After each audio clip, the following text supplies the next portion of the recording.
All right, we're back on the record in case number 90103.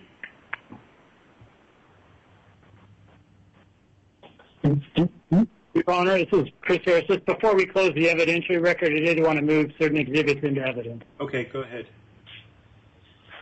So from our exhibit list, which is ECF 144, we'd be moving exhibits 5 through 9 into evidence, which are 3 of the agreements of the debtors, the appraisal we've been speaking about, and then the Latham Watkins letter, the Amazon letter we've been speaking.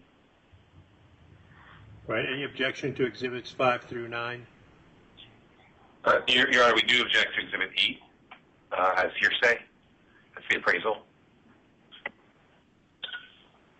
Your Honor, it's clearly a business record. It was commissioned by JLL in the ordinary course of business on its face.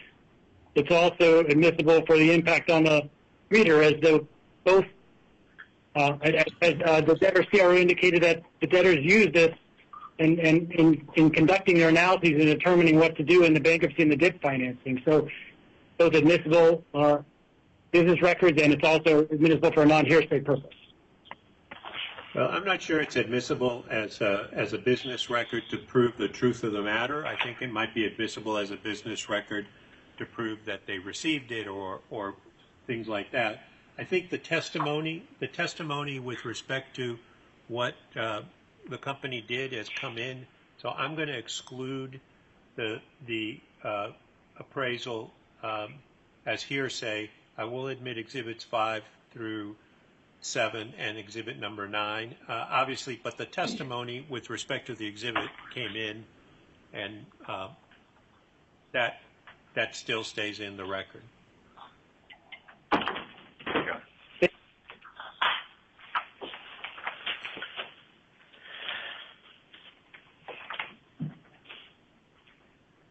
Thank you, Your Honor.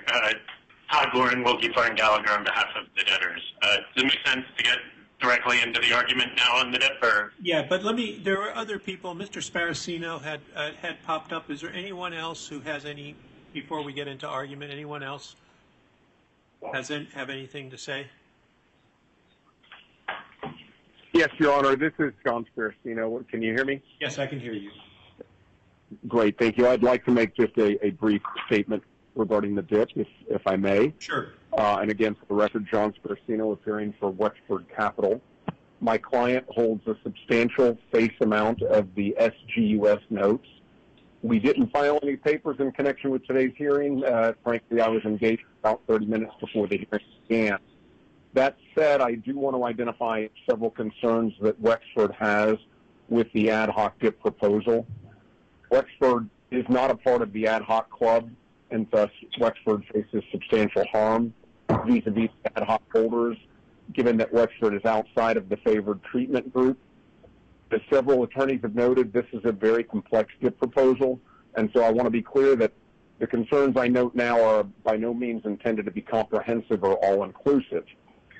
That said, Wexford is concerned that the ad hoc DIP and the roll-up are unnecessarily large, and that the fees and the other bells and whistles that appear to be granted in favor of the ad hoc group will result in an outsized recovery to the ad hoc holders to the detriment of the holders that are not in the ad hoc group.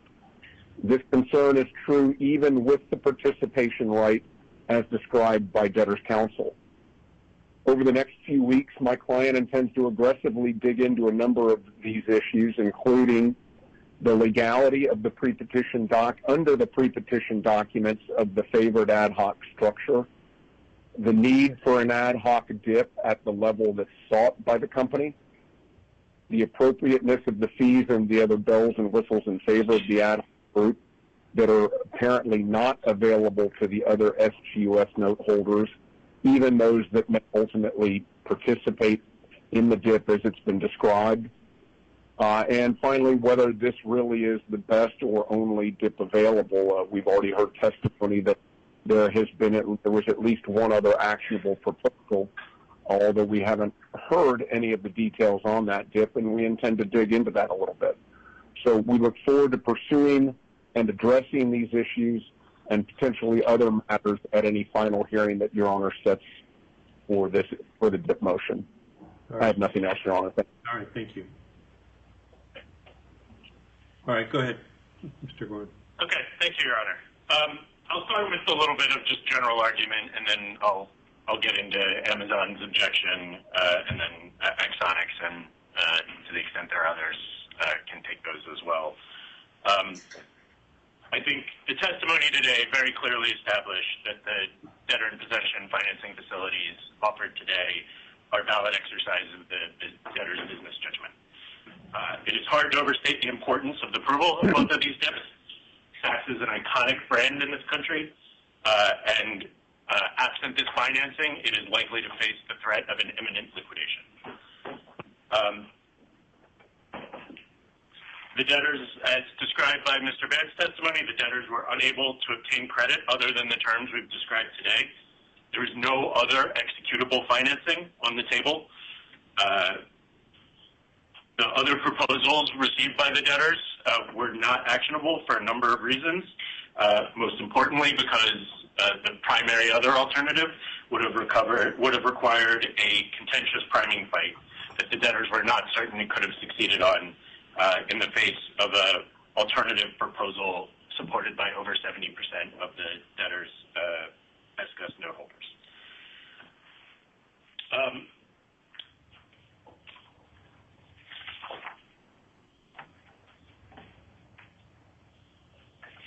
I'll get directly into the Amazon proposal now, Your Honor. But I do think one point is important in context to the objections I've heard Amazon make, which is that the global debtors, that we firmly believe here, there is a unity of interest among all of the global debtors, including Holdco 2 and its subsidiaries. The testimony you heard today made clear what's good for the global debtors is good for Holdco.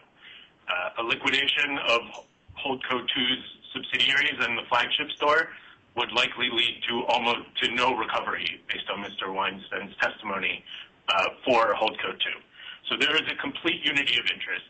The idea that there needs to be a separate independent fiduciary at every single entity, it's not the reality of bankruptcy. Amazon makes 5 arguments. I'll take them each in turn. I'll try to go briefly. I'll cover a couple of them together probably. But the first argument they make in their objection is one of corporate authority, and you heard a couple questions on that today. This is wrong as a matter of fact and a matter of law.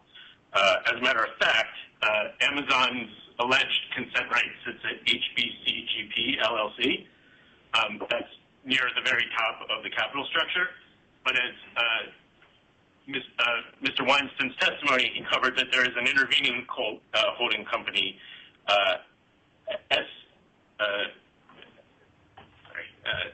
SFA Holdings, Inc. That company sits 2 levels above Holdco 2. That is the entity that authorized Holdco 2 to incur the DIP facility. So Saks' consent right and an entity above that has nothing to do with what Holdco 2 and SFA Holdings are entitled to do. Even if you found that that consent right applied, it doesn't make what happened here in Ultravirus Act. There are a host of cases that talk about fundamental bankruptcy rights and not being able to impair fundamental bankruptcy rights. The ability to incur financing is among those things. Moreover, we believe that the financing here was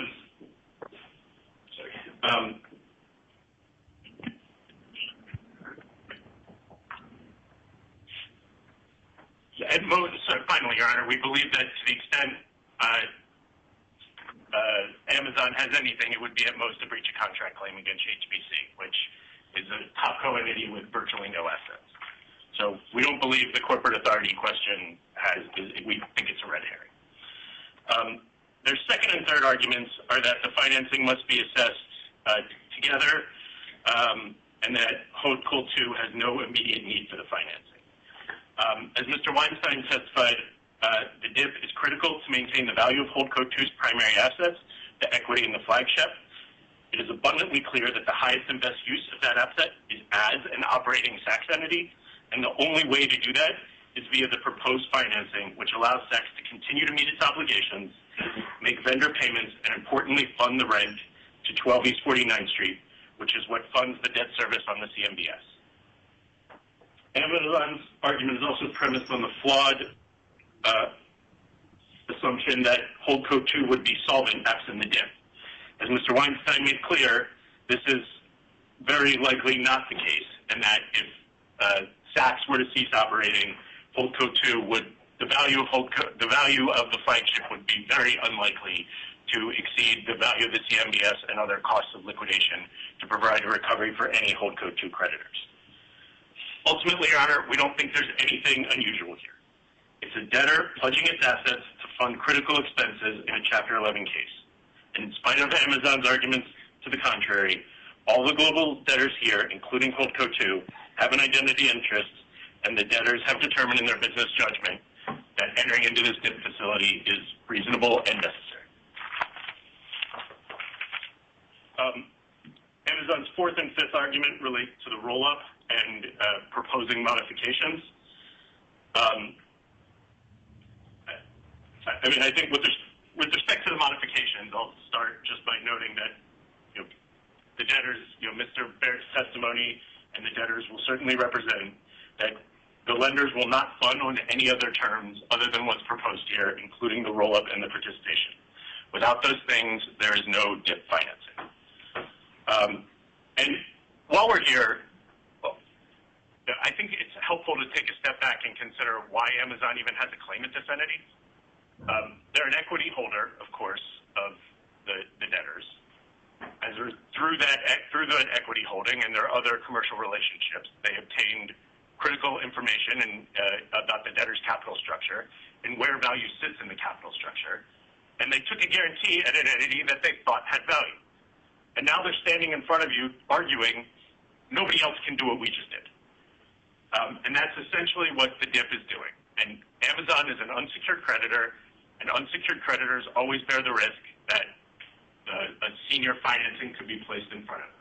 There's no priming that's taking place at Holdco 2 other than the priming of the SGUS lien there, which they have consented to. So, if this could be done outside of bankruptcy, it's hard to understand why we couldn't do it inside of bankruptcy. So ultimately, Your Honor, flagship, there's simply no DIP financing facility. Holdco 2 only DIP would be insufficient to fund the operations necessary for SACS as a going concern, and that would destroy the value of Holdco 2 and of all of the debtors.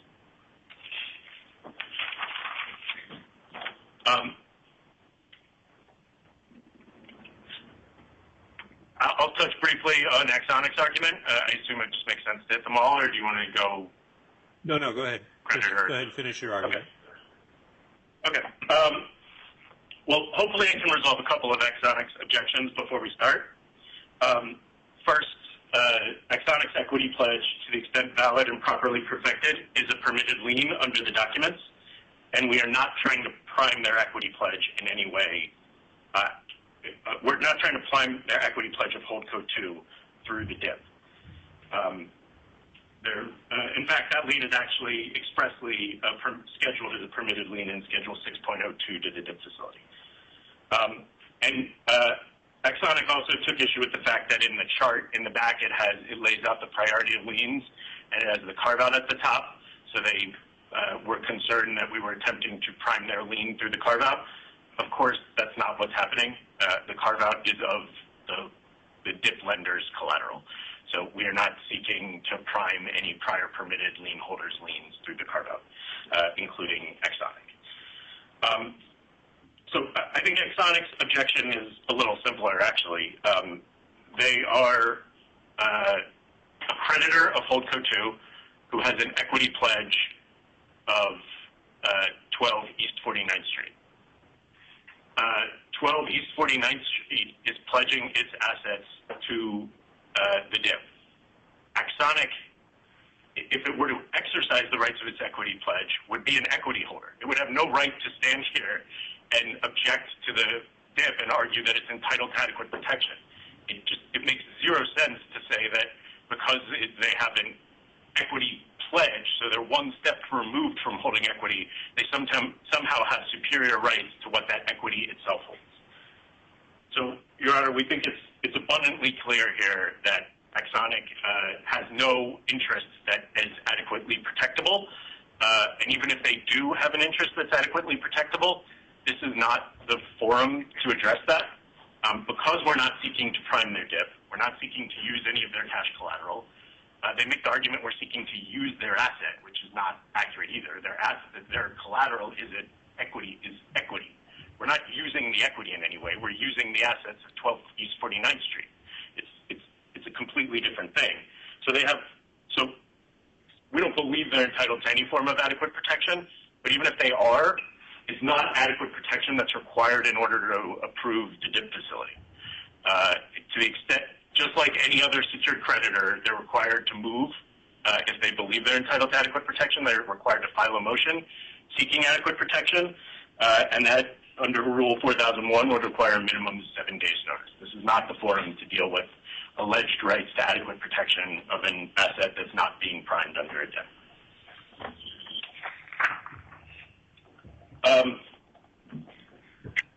It's a little unclear to me whether Axonic is going to make arguments around the amendment to the LLC agreement.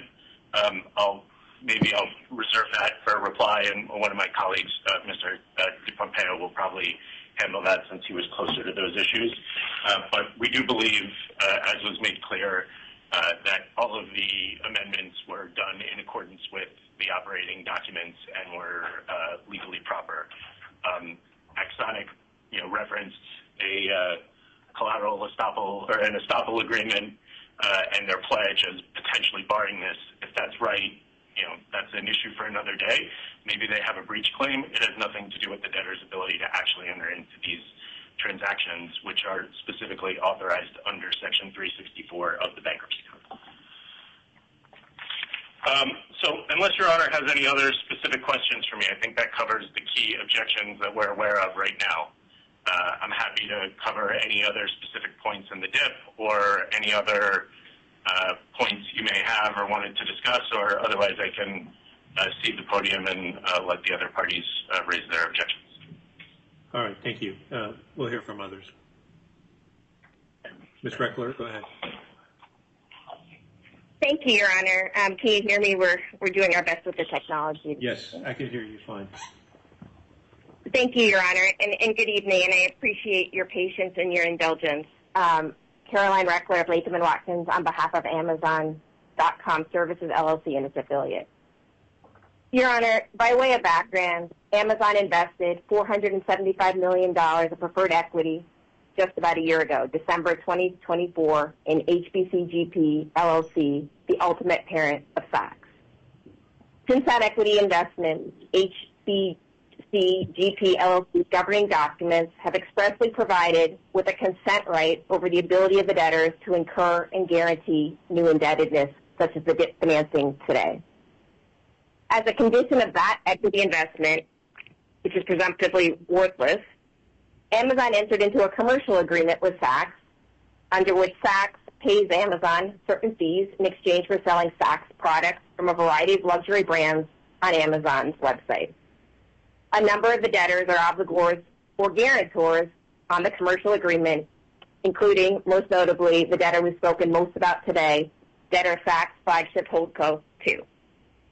Through various affiliates, Amazon is also party to another of other business contracts with debtors Saks & Co., Saks.com, Neiman Marcus Group LLC, and Neiman Marcus Group LLC to cover services, such as cloud computing and storage services. As you're aware, Amazon filed an objection to the DIP, and to state the obvious, Amazon objects, and Amazon has a consent right. There are 3 DIP facilities: the ADL DIP facility, the ESCA DIP facility, and the OPCO DIP facility. For now, we object only to the ESCA DIP facility because that is the DIP where only Holdco 2 is an obligor.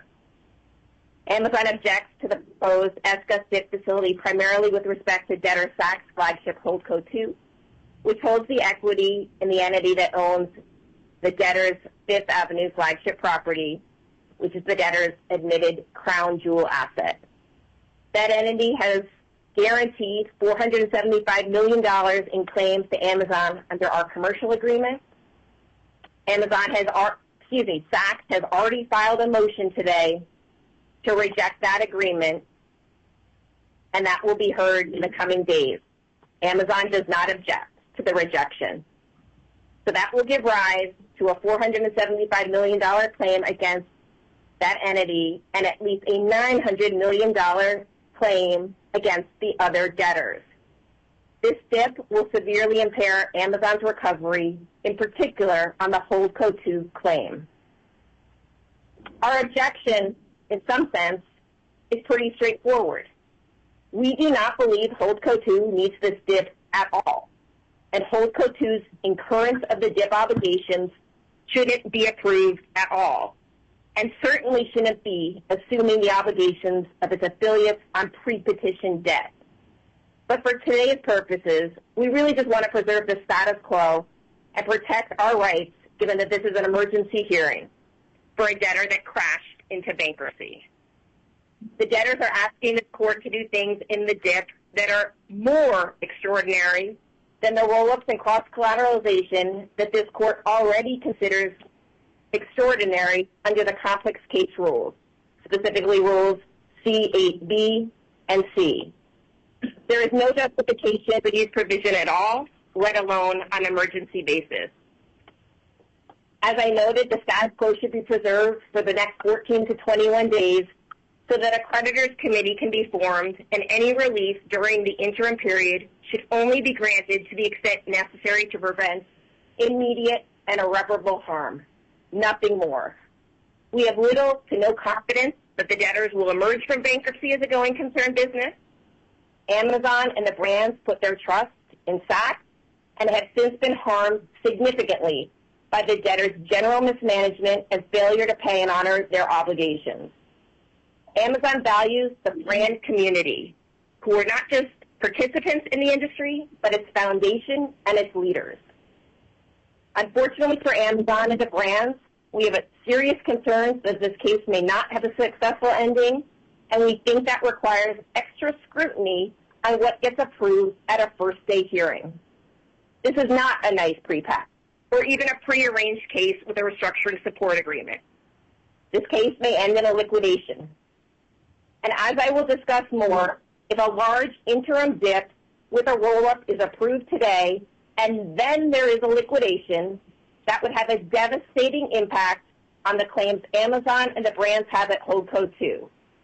It would all but eliminate a recovery for those Holdco 2 creditors, and even though they would likely be paid in full today without this dip. We're asking Your Honor to preserve that recovery at least until we have a fair and full day to litigate our rights before Your Honor, and to allow all other unsecured creditors to do the same. This case cannot be run for the sole benefit of the secured lenders, and this starts us down that dangerous path. And let me just start with a few critical facts. First, Holdco 2 essentially just holds the flagship property and leases it to Saks. That's all it does. Second, it doesn't need this DIC. That was the testimony. It doesn't need any cash at all today. It doesn't need any cash at all in the next 21 days. The lease payments more than cover its expenses. Good news, they've been reduced. And to the extent it did need cash, that's a much smaller dip than the one proposed today. Third, just the interim dip would impose $1.3 billion of new debt on Holdco 2 for a dip it does not need. And fourth, the full dip would impose $2.3 billion of new debt on Holdco 2 for a dip, again, it does not need. So with that, Your Honor, I'll turn to the legal argument. I have 4 main points. First, the debtor did not obtain Amazon's consent to the dip, despite the fact that it was expressly required by the governing documents of HBC GP LLC. Specifically, Amazon has a consent right under Section 4.05B Romanet 6 of the operating agreement, of the LLC agreement. over the incurrence of additional indebtedness and guarantees. I've made it clear the debtors have disregarded that consent, and Amazon will not provide it with respect to this DIP. Second is the DIP's cross-collateralization and lack of benefit to Holdco 2. And, Your Honor, my colleagues and I have spent the better part of the day talking about semantics, and I think the titles and the semantics are important here. We've talked a lot about what a roll-up is, and we've talked a lot about what cross-collateralization is. And, Your Honor, when I read the debtor's DIP motion, I looked at the helpful chart at the front, and I was very surprised to see that they said there was no cross-collateralization. I don't know how you can make that statement. I want to be very clear that our objection is about the DIP primarily at Holdco 2, whether it is appropriate for Holdco 2 to take on the obligation and grant the liens contemplated by this DIP must be evaluated from the perspective of that entity. There is no substantive consolidation here. The joint administration order that Your Honor signed earlier made that clear. There are separate debtors with separate assets and separate creditors. Each entity must be evaluated separately. The debtor's argument that this DIP is all we got doesn't change that. The business judgment standard does not apply here given the absence of any decision maker who is looking out solely for Holdco 2 and the clear conflict. The testimony was clear. There is nobody minding the house for Holdco 2. There are a lot of incredibly well-respected professionals involved and incredibly well-respected independent directors, but none of them wears one hat. But even if we assume that the sound business judgment standard applies, this DIP fails nonetheless. It does not satisfy the sound business judgment standard. Why? So let's look at the benefits and the burdens as any unconflicted fiduciary for Holdco 2 would do, and I'll start with the benefits. This DIP is not to fund Holdco 2 operations. Again, Holdco 2 has little if any operations or expenses. That was the testimony. It's a holding company that owns the flagship entity and the 12 East 49th Street entity. And that flagship entity also has little if any operations or expenses other than what we approximate to be $4.7 million in interest per month on account of a CMBS loan. The interest is more than covered by the rent paid by its affiliate, 12 East. But even if that rent stopped being paid and Flagship or Holdco 2 needed financing to pay that monthly interest, we're talking about a DIP that is significantly smaller by orders of magnitude and not what's being proposed today. So the benefit to Holdco 2 from this DIP, if there is any at all, is de minimis at best. And turning to the burdens, let's look at Holdco 2's capital structure, pre-DIP and post. Mr. Harris walked through the chart with the first witness. Today, the only secured obligations that we're aware of at Holdco 2 is a limited guarantee of certain notes held by the DIP lenders and others in the amount of $200 million. But that's it. It's $200 million. The DIP, however, would impose $1 billion of new money DIP claims and liens at Holdco 2 and $1.56 billion of purported roll-up loans, even though, to be very clear, Holdco 2 only owes $200 million of those notes right now.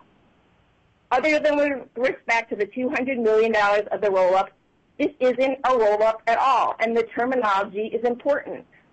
Roll-ups take an entity's pre-petition debt and convert it to post-petition debt. That's not what they're doing. They're taking over $1 billion of pre-petition debt of other legal entities on which Holdco 2 is not even obligated and making Holdco 2 a guarantee on a secured basis. It's not clear what the statutory basis for that relief would be.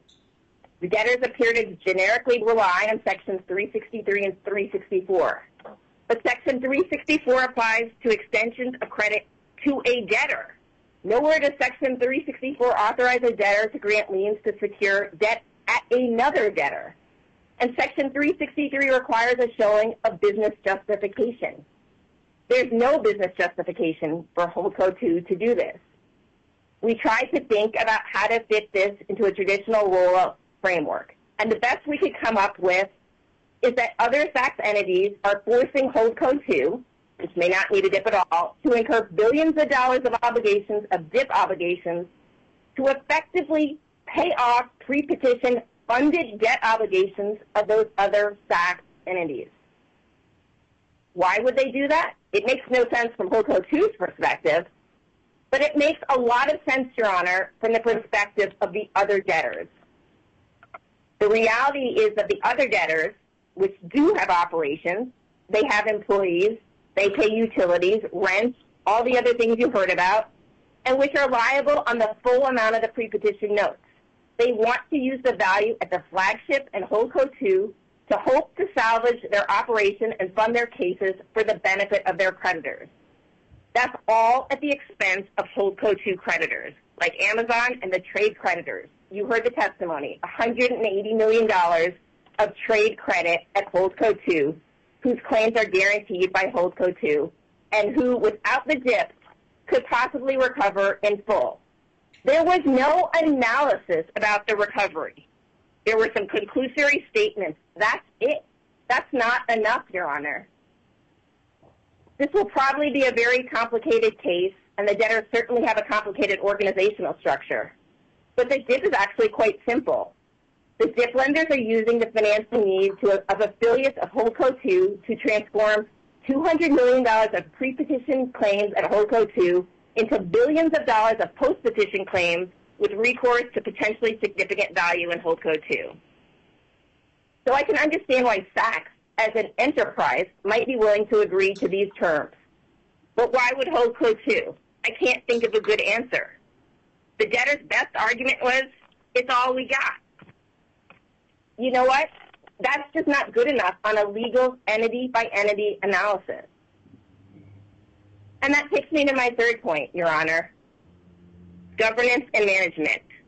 Holdco 2 does not have an independent fiduciary looking out for its estates and creditors, despite the fact that Holdco 2's interests are in many ways not aligned with those of the debtors, as this DIP makes clear. None of the professionals were looking out only for Holdco 2. None of the management team, and not a single director. Holdco 2 is member managed. There are no decision makers there whatsoever. Decision-making authority sits at the ultimate parent, HBC GP LLC. So the individuals making decisions for Holdco 2 are the same individuals making decisions on behalf of all of the other debtors. Try as they might, these individuals can't serve all those masters. The other debtors have every reason to use value in Holdco 2 to raise financing they need for other entities. Again, it's all they got. Holdco 2's incentives are the polar opposite. They have no reason to use that value as currency to obtain financing that only benefits other entities. And it's not just in the context of this DIP that those interests may conflict. It will be persuasive throughout these cases. As another example, it's very possible, if not likely, that a liquidation of Holdco 2 and the flagship property may actually be in the best interest of those creditors. The other debtors, however, would do everything in their power to avoid that outcome and will want to continue taking Holdco 2's value to subsidize a chance of recovery in their own estates. And in addition to the flawed governance, Amazon has serious concerns with and questions about the debtors' management and operations.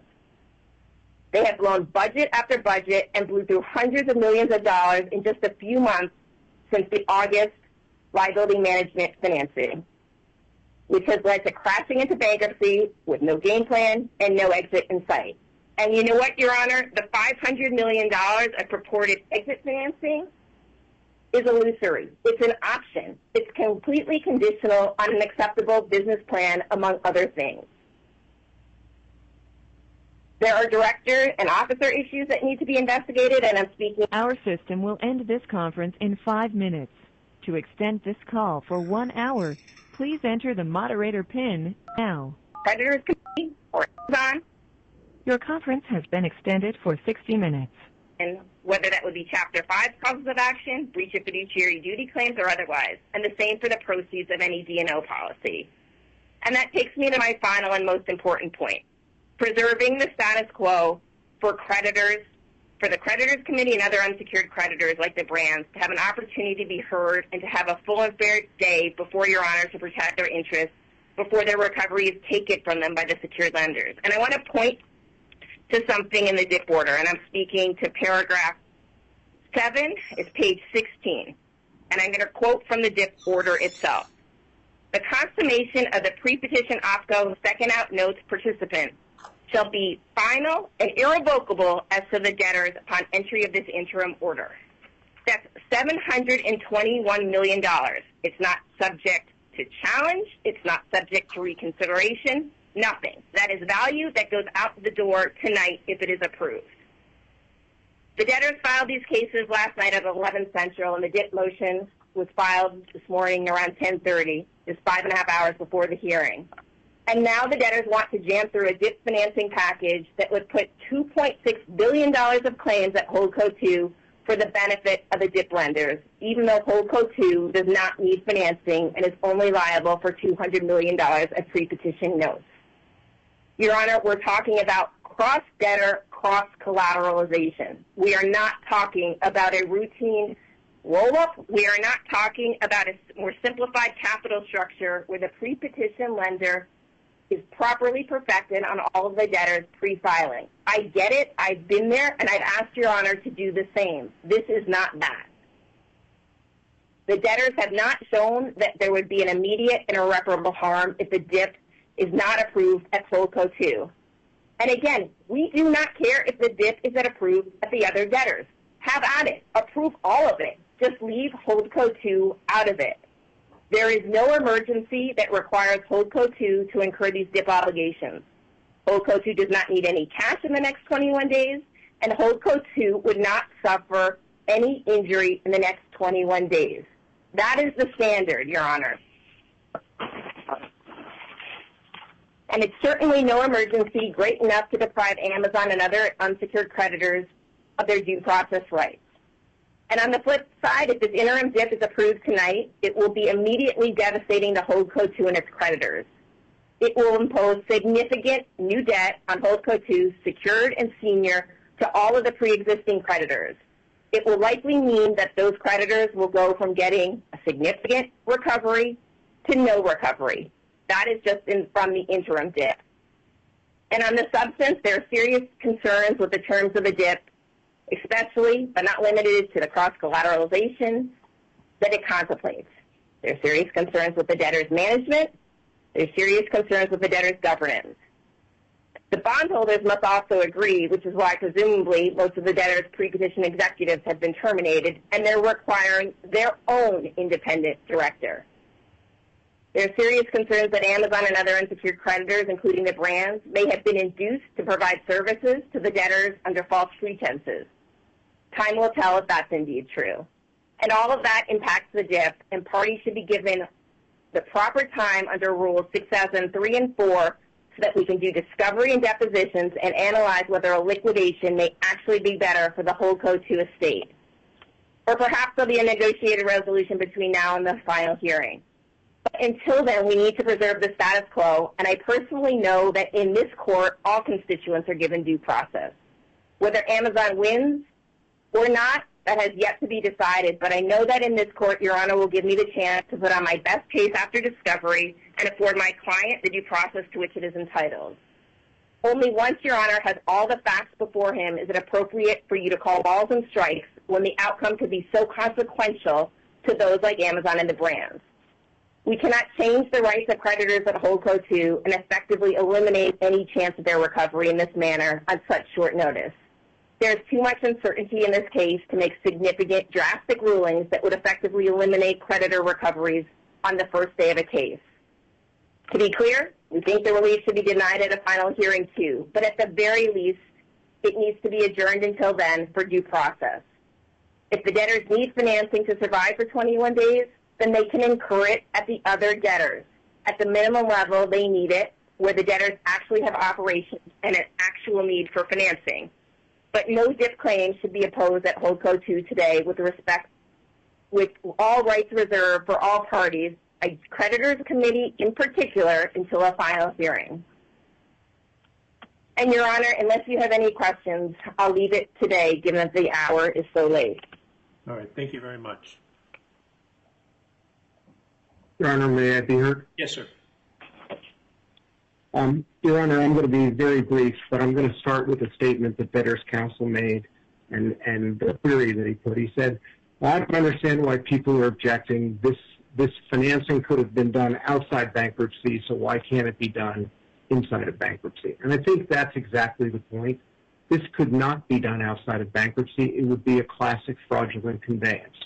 What you are actually asking for, whether this company is solvent or insolvent, is to put on a separate subsidiary over $1.5 billion of debt. And what is it getting in exchange? It doesn't need the cash. It doesn't need money. It's not getting reasonably equivalent value. That's what they're asking you to do, and they're asking for you to approve that. So in this instance, while my clients, both vendors, agree that they do believe a DIP is necessary, they do think if money is necessary for Holdco 2, a DIP would be appropriate. The question is, what's the proper balance which your court should strike here? In this instance, some DIP may be necessary, but they should only have to give away the assets necessary to make sure that that DIP that they need is to be repaid. So our objection really is they haven't carried their burden to show immediate and irreparable harm, and that the benefits of this DIP to this entity, which is for the benefit of other affiliates, you kept hearing it's a unified company, it's a unified company, we won't do it without that this company is not getting the benefit for which it's giving up $1.5 billion in secured debt. You couldn't do that outside of bankruptcy. You shouldn't be able to do it in bankruptcy, certainly not in an interim hearing. So for that reason, we would ask Your Honor to simply tailor the relief, let people come back on the final hearing, and actually weigh the benefits and burdens of the DIP to this company and the benefits versus the burdens. So, Your Honor, we would ask that it be modified and given an opportunity to reconsider this and at a full evidentiary hearing at the final DIP. All right, thank you. Who else wishes to be heard? Your Honor, Amine Bordy from Sidley, Austin, on behalf of Exonic. Thank you, Your Honor. I just want to organize my closing in three main questions. Who are we? What's our issue? And what are we asking for? And I think the answer is simple. And I thank Mr. Gorin for confirming 2 points, which makes our presentation even simpler. Thank you for confirming that our equity at SFH at Holdco 2 is not itself subject to and is senior in all respects to the DIP loan and to the carve-out. So who are we? Exonic is a holder of some of the CMBS bonds down at the HBS JVs. These were the ones that you heard earlier on in the presentation that Ms. Sinclair noted are not debtors in the bankruptcy. In addition, and most relevant here, Exonic is a secured creditor with respect to debtor Holdco 2. Holdco 2 granted a lien and its equity interests in 12 East 49th Street. And then just an additional point of context, who are we? We have been a constructive partner to Saks for several years, and especially for the past several months. We've been working with them to try to restructure their obligations, and unfortunately, conversations completely and communication completely has broken down. We had no notice of these filings. We had no notice of what they were planning to do. And, you know, we join in Amazon's objection that we just need some more time to be able to adequately make our case. So what is our issue? Our issue is that Exonic, as a secured creditor, has a cognizable interest in property of the debtors, and its rights are being trampled on pursuant to this DIP. First of all, we do think that the actions that were taken were ultra vires. I know Mr. Gorin said that that's maybe an issue for another day. It's not. It's an issue for today. And if Your Honor can't rule on it today, which we don't think you can't rule on it to the other direction either, and you should delay ruling on it until you have all the facts in front of you. But just to give you a preview, as Mr. Weinstein testified, apparently in the dead of night, perhaps even in the hours before the bankruptcy, the debtors purport to have amended the LLCA for 12 East 49th Street to allow the actions that precipitated this objection, i.e. to allow it to file for bankruptcy and to take on the debt of its affiliates. It had not been permitted to do that for 10 years, and frankly, it was not permitted to do that at the time that it did that. The entity Saks & Co., as well as 12 East 49th Street, also purported to adjust the terms of the operating lease without the requisite consents that they needed. So again, these actions were not allowed at the time. We don't think that's just a breach of contract claim, and we think that that is one of the main reasons it's not appropriate for the DIP to be entered with respect to this entity today. Separately, the debtors have not shown that the factors of Section 361 have been met for 12 East 49th Street. Amazon has made this point quite strongly over the past several hours. This 12 East 49th Street has no employees, no vendors, no need for operating liquidity, but its value is being used to support other debtors' operations. Mr. Weinstein said over and over, there are indirect benefits to the entity. There is overall value to the entity. But there has not been the required analysis for a priming lien on a per-debtor basis. And I just want to highlight that, the conversation has been over and over by the declarants. There's an overall benefit, and everybody is gaining value from this. Well, then why wasn't the sister entity to 12 East 49th Street, the flagship entity itself, put into bankruptcy? There's some selective choice going on here that we need to have a chance to look into. And respectfully to Mr. Gorin, he's wrong that there's not a cognizable interest and that Exonic is not entitled to be protected. Exonic is being primed, and the debtors have the burden to show that Exonic is adequately protected. They have not done so. We've highlighted a couple of key cases in paragraph 28 of our objection, which we direct your honor to. But essentially the punchline is courts and Congress say that the value of equity, what is being protected by the bankruptcy code for a secured creditor, is the value of their collateral. For a secured claim where the collateral is equity interests, the value of the subsidiary is what is being protected. A debtor cannot come in and destroy the value of a subsidiary, which destroys the value of the equity, and say that secured creditor is just fine. That's not what the law says. That's not fair. And that is not an issue for another day. So, with that all said, what are we asking for? We think it's simple and easily grantable. Delay approval of the DIP borrowing from 12 East 49th Street until the final hearing. They haven't shown a cash need for that entity in the interim period. There are serious questions to be answered, and we need time to review and hopefully discuss. This is not an unprecedented ask. Courts often grant almost all of what a DIP lender wants, but delays some part of it to the final hearing. The debtors always say the DIP lenders won't fund, and the DIP lenders do. I'm not sitting here saying deny the whole DIP and don't pay employees tomorrow. Of course I'm not saying that. What I'm saying is preserve the status quo with respect to one purported debtor until a properly perfected secured creditor can properly make its case. I submit that we have a light switch here. If the debtors don't get the lien on this entity, they will be fine. If they do get the lien on this entity, we will be irrevocably harmed. In the absence of that, we join with Amazon on their at a minimum remedies, is what I'm calling it, including limitation of the liens on those entities to be what is strictly necessary to operate those entities in the interim period, which is probably zero.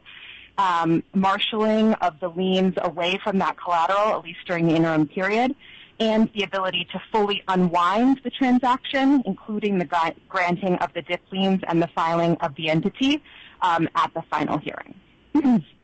I just have one closing statement.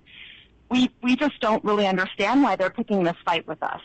Exonic has been a partner to Saks for years and has been working collaboratively for months to avoid this situation.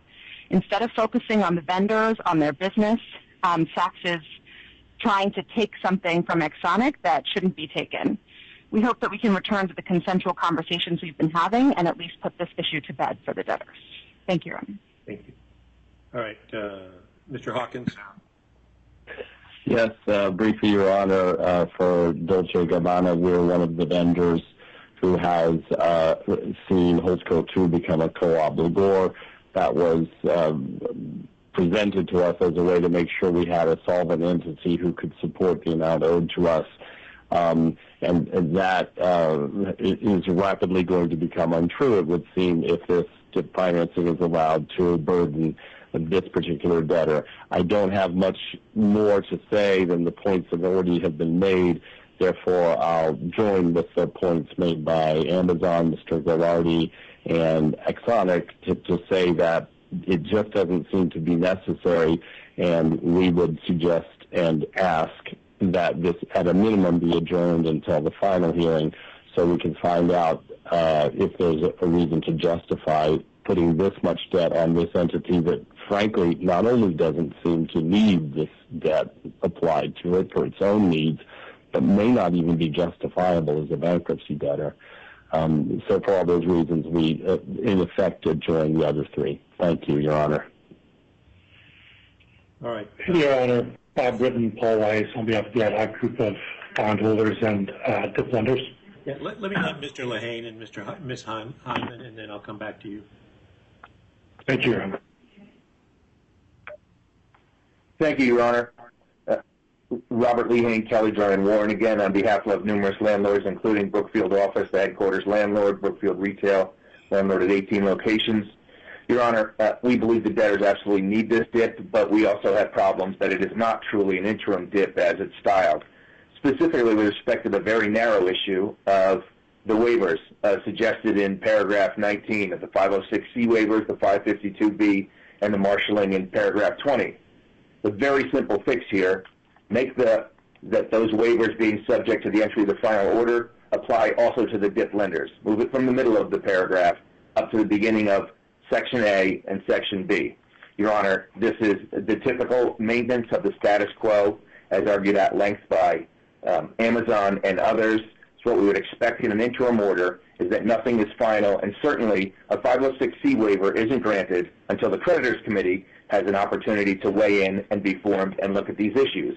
506C specifically was designed and intended to prevent a windfall to the secured creditors and forcing the unsecured creditors to have to pay for the expenses of liquidating the collateral. So it's not market and it's not interim for the DIP lenders to get a final waiver of the 506C on entry of the interim order. That's the main issue that's still open. We certainly appreciate that we made certain requests early today as soon as we could, and we made some headway, but that open issue is still there. We also ask that any material amendment of the DIP documents, that the discussions about those and notice of those be made available to parties seeking requests of those, not just to the creditors committee or the DIP lenders. And if there's a material event of default or a discussion about that, that also significant parties will request notice of that be able to participate. So, Your Honor, with that, we think this is a typical, simple maintenance of the status quo. There's no good reason why that 506C waiver can't wait until the final order so the parties have an opportunity and the creditors committee can be formed and weigh in and look at these issues. All right, thank you. Ms. Hyman. Good evening, Your Honor. Leslie Highland, Ballard Spar, on behalf of a number of the debtors' landlords. I join in all of the statements that Mr. Lehane conveyed. Your Honor, we do believe the DIP lenders' requests for a first-day marshaling 506C and 552 waivers are not customary DIP terms that we usually see on a first day. And it is extraordinary relief. It is not market, as Mr. Lehane indicated. And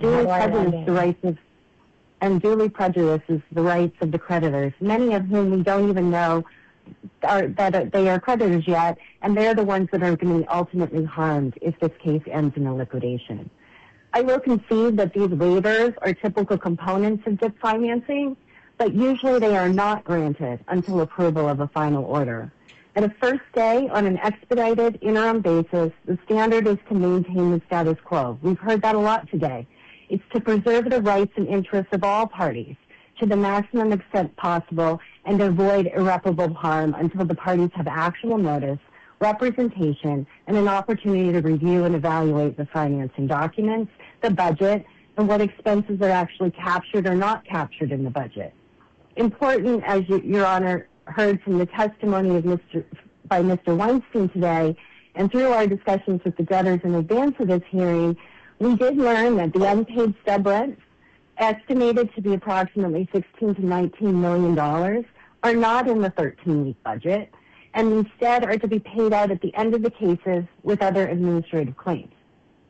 We do not know how many locations are impacted by the non-payment of those rents, and the stub rent is certainly a cost of these estates that is being incurred before the entry of the final order, and is an administrative expense that likely will not be recoverable by way of a surcharge if these waivers are granted today. But yet the debtors find themselves, and if the debtors find themselves administratively insolvent before the end of the case, which is a not uncommon path we have seen in many, many retail cases in recent years.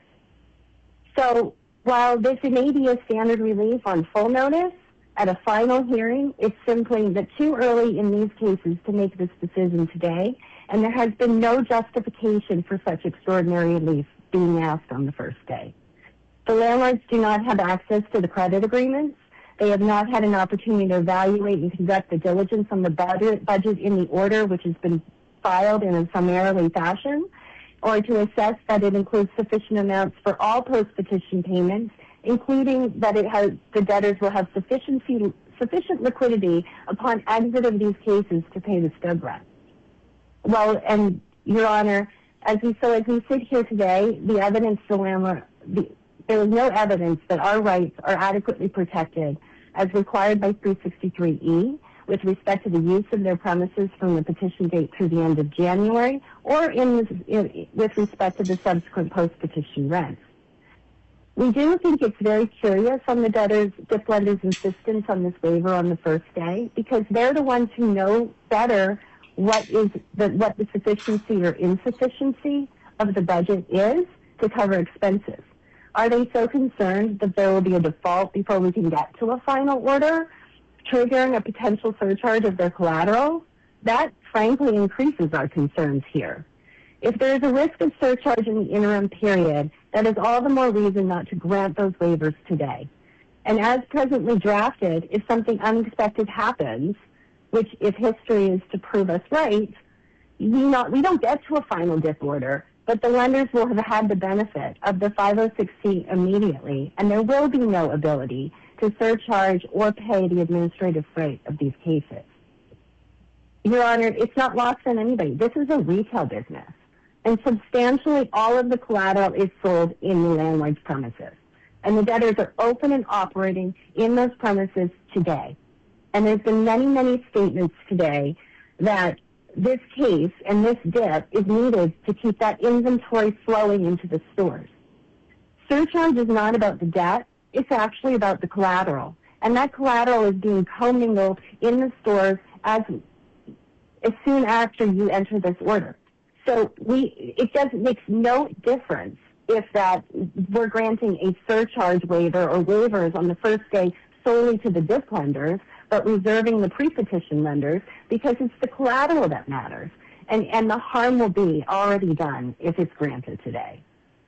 The rights that the debtors are asking this court to waive today are precisely the rights designed and put into the bankruptcy code specifically to protect the interests of creditors providing post-petition goods and services to these debtors.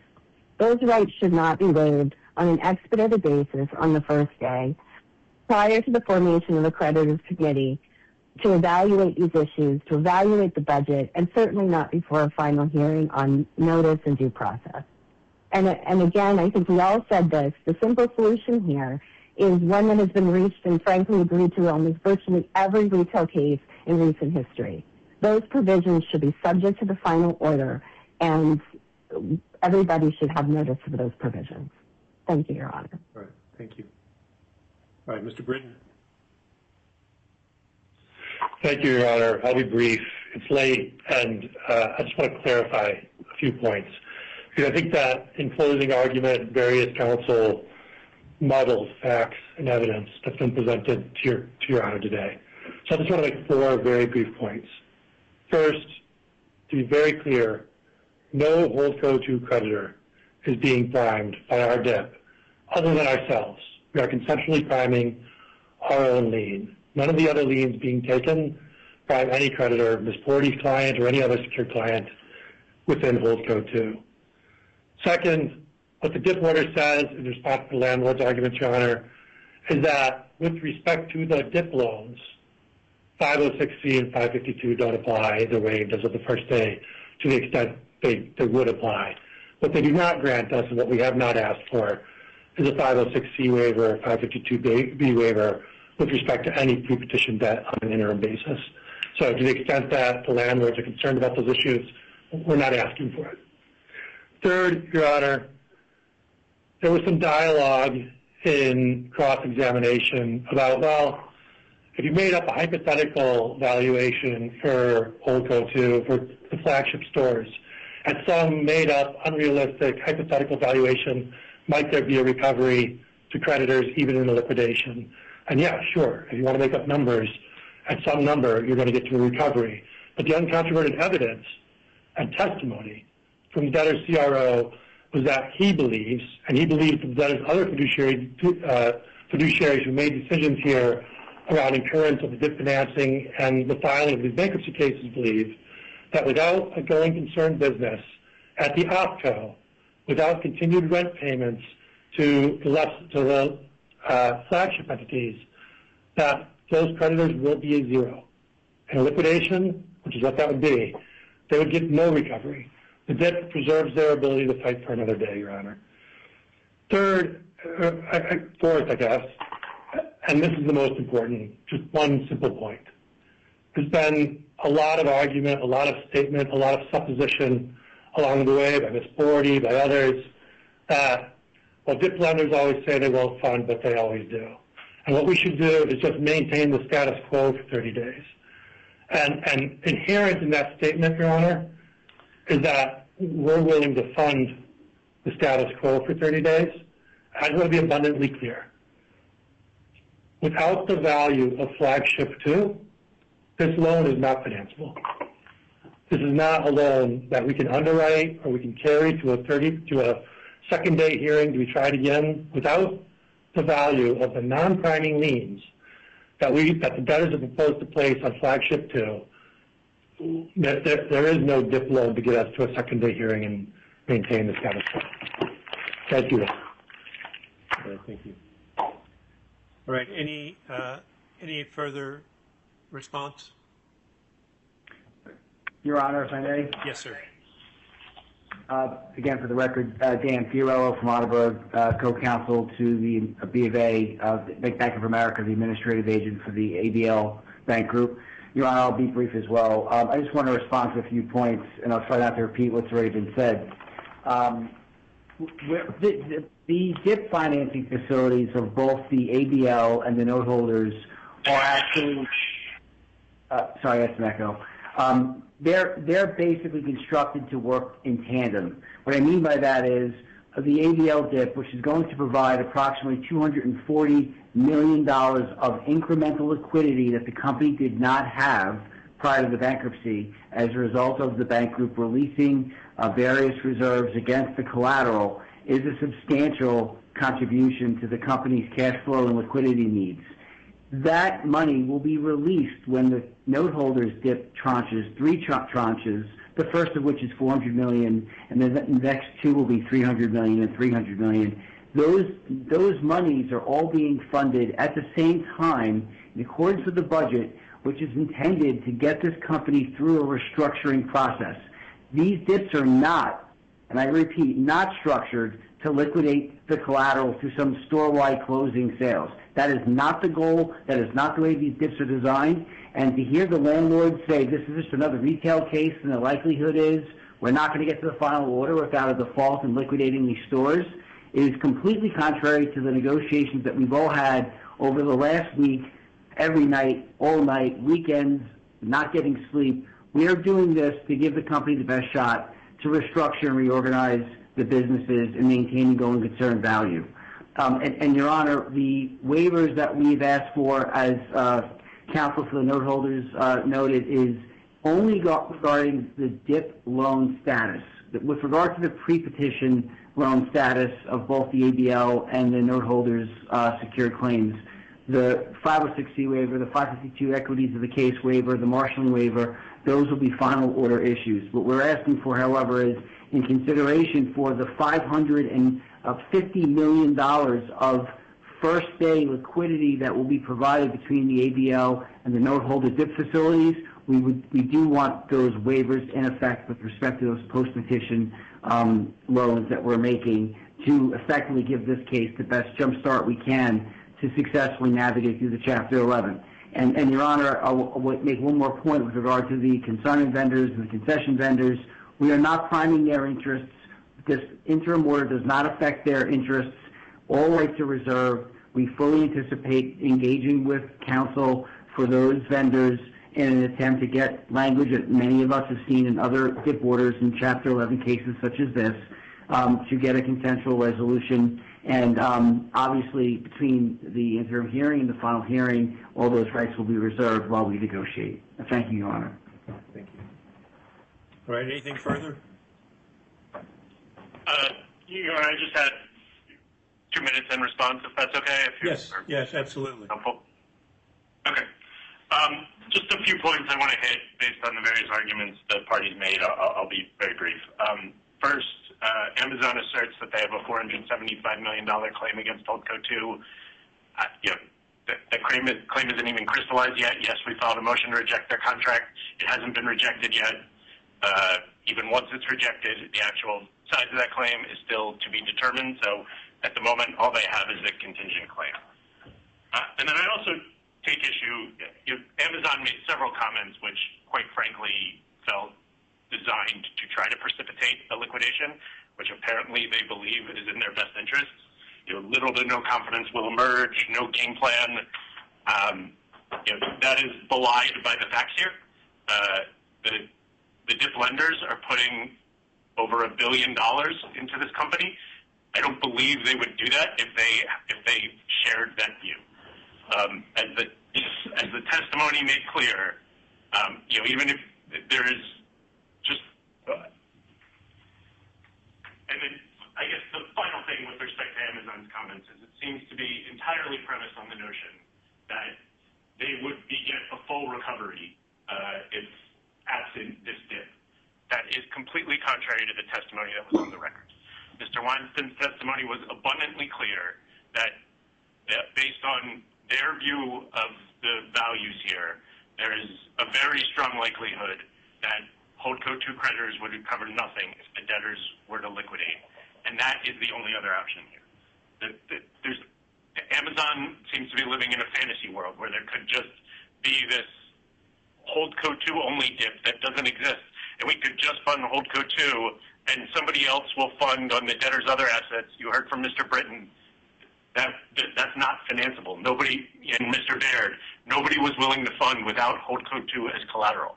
The only world we live in now is the world where we're in, which is the only DIP financing that will fund this company is the one that requires a lien at Holdco 2. And we urge the court to approve it. Just two other points, or one and a half. Axonic repeats their argument that the filing here is ultra-virus. They really give no reason why it is. The debtors filed their petitions. The resolutions were all contained in there. Those are prima facie valid. Axonic cites to 2 agreements with them. I have no idea why those 2-party agreements would make this an ultra-virus filing. They point to nothing that would suggest that the amendments were invalid. Look, as we're sitting here today, it can't possibly be the case that a creditor can just show up and say, it's ultra-virus, and therefore, Judge, you can't approve this. There's simply no evidence of that on the record. If Axonic believes that, then they can, if they believe they have a case for a motion to dismiss, they can bring that motion to dismiss. We don't. We believe the amendments were valid, the filing was valid, 12 East 49th Street is validly in bankruptcy and has validly granted liens. The other point Axonic made is they argue they're being primed, which it's just not true. there are liens given at an entity below which they have an equity pledge. That is not priming. There is no priming under 364D of the bankruptcy code. There is a structurally senior lien granted. It's a different concept and has different results under bankruptcy law. Final point, Your Honor, was just the waivers argument. You heard from the both lenders that this was critical to them and that it is only as to the dip. I think there's a pretty reasonable argument as to both 506C and 552 that it doesn't even apply to a dip lender. They both deal with pre-petition claims. So, I mean, what value those have. I'd also point out that it appears a similar formulation was used in the Pine Gate Renewables case recently. So it is certainly not unprecedented, this formulation. And that's all I had, Your Honor. Your Honor, may I just respond very briefly? Yes. Mr. Gorin says we point to nothing. We do point to things. We point to things in our objection. I've stated things on the record, and that's why we need the time to be able to develop the record for Your Honor. So I sort of say the other side, which is it can't be the case that the debtors can just say, we can come in here and impair a secured creditor's rights, and they don't get an opportunity to protect those rights because it's the first day. All right, thank you. All right, anything further from anyone? All right, so we've been here for almost 7.5 hours.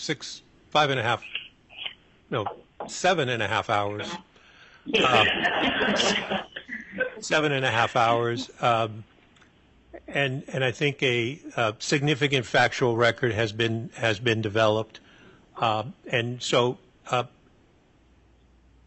a lot of what was discussed today really doesn't go to the debtor's burden under 364 to get, or under 363 and 364 to obtain the financing. The arguments about, management and all of those things, I mean, those can be addressed at other places. I think they were highlighted in the motion. So I'm going to focus on, number one, the evidence, and number two, the requirements of Section 364. Based on the evidence, I find that the testimony has been that this is the only actionable dip, that it was well marketed and well developed, and that the premise that anyone could finance this company without the flagship debtors is just simply not borne out by the facts. So then the question becomes, is that a proper exercise of the debtor's business judgment? And when the evidence clearly indicates that the alternative is liquidation, I believe that that is properly a proper exercise of the debtor's business judgment. I also think that it's a false narrative to say that the H2 debtors are going to have $1.5 billion in additional debt. I mean, they will incur that amount, but they will also have contribution rights from all the other subsidiaries. There are significant assets in the other subsidiaries, so we're not really talking about the contribution rights with respect to that. I agree with counsel that this isn't a priming lien. This is not a situation where the only priming here is consensual. To the extent these acts were ultra-virus, again, I'm not deciding that today. To the extent they were ultra-virus and the debtor didn't have the ability to do that, I think that's a risk that the debtor is running, because I'm not making any determination as to whether it was ultra-virus. So as it relates to the business justification, I think that there is a business justification. I think the evidence compels the business justification, and I think the narrative that you can, in essence, pull out H2 and not look at it in the context of the money that is being funded for the flagship store to operate, to pay the CMBS, to do all of those things, that you need in order to maintain in the ordinary course of business. I think that is just a false premise, and it doesn't go to the debtor's business justification with respect to that. I had, three major concerns about the proposed form of order. I think these are all technical. One was the 506C waiver. I think that's properly, and I understand that you've limited it to the new money, but again, I think that you're getting the liens on the assets, so I think that's properly subject to a final order. Second, there was only a $50,000 budget for the unsecured creditors committee. I think we need to increase that budget to at least $250,000. And then third, there was in your paragraph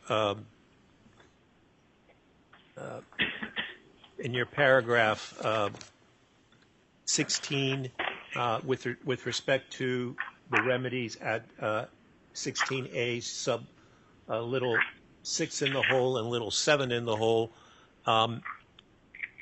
With respect to those two remedies, I think the way you have it is that there's a remedies notice period. I think you really, the way that we've structured these here is that you need to come back to court to get it. But I think that, on similar to the one that the cash collateral order that was signed before, I think it's the same effect, but I think it's all as a result of, I don't know what happened there. There we go. I think it's just procedurally, I want, before you can actually foreclose on the collateral, I think you need to get a court order, and we can do that on 48 hours notice, have the hearing on that on 48 hours notice. So with those three, what I consider cosmetic changes, I'm prepared to grant the DIP, and with that, and also I want to make sure that the challenge period is the challenge period, and to the extent that there is a challenge, it's subject to the challenge period, and nothing that is, other than the new money that's being put in, nothing in this order affects the ability to challenge it. And I think 60 days after the creditors committee is appointed, we'll do it. But I'm prepared to approve the DIP with those three minor changes. Your Honor, may I ask a clarifying question? Yes. This is Amine Bordi on behalf of Exonic. If at the final hearing, if we're able to convince Your Honor that the filings were ultra vires or that this is a priming lien, which we respectfully, continue to believe that it is, would the liens then be able to be sort of come off of our subsidiary? Yeah, I think we'd have to consider that at the time. I would need some briefing on that. But I think we would need to consider that at the time. I'm not going to give an advisory opinion today on what the effect of that would be. So then, Your Honor, we would ask for a stay of the order with respect to that entity so that we could take an appeal of that issue. All right, the stay is denied. Yeah, Mr. Britton. Thank you. Thank you, Your Honor. Just quickly on behalf of the DIP lenders, I just wanted to confirm that we'll work with the lenders. We'll work with the debtors, it's late, Your Honor, to make the changes that you've requested of the order. That's no problem. All right. Thank you. All right. So, Mr. Gorin, get that. Try to get that order to me as quickly as possible. There's a whole day seminar tomorrow, so Mr. Laws is going to have to get me. It's downstairs in the building, and Mr. Laws will get me out to sign the order. Okay, yeah, we will. I'm just looking. It's all ready to go, more or less, other than those changes. Okay, so we just for Your Honor's reference, we have been working throughout the hearing and have added language resolving a lot of the comments you heard earlier from the consignment concession folks as well as the landlords. So that language has already all been inputted in the order. That should be ready to go. We'll input these three changes and get it over to your chambers ASAP. All right, thank you. And you can look at the language in the cash collateral order, which I think tracked what the way I'd like to see the remedies, the period, just with respect to the, sub 6 and sub 7. They can obviously terminate the commitments, stop funding, et cetera, all of those things without, it's just foreclosing on the collateral. All right, so we'll be in recess. Thank you all. Okay, thank you very much. Thank you, Your Honor. Thank you, Your Honor. Thank you, Your Honor.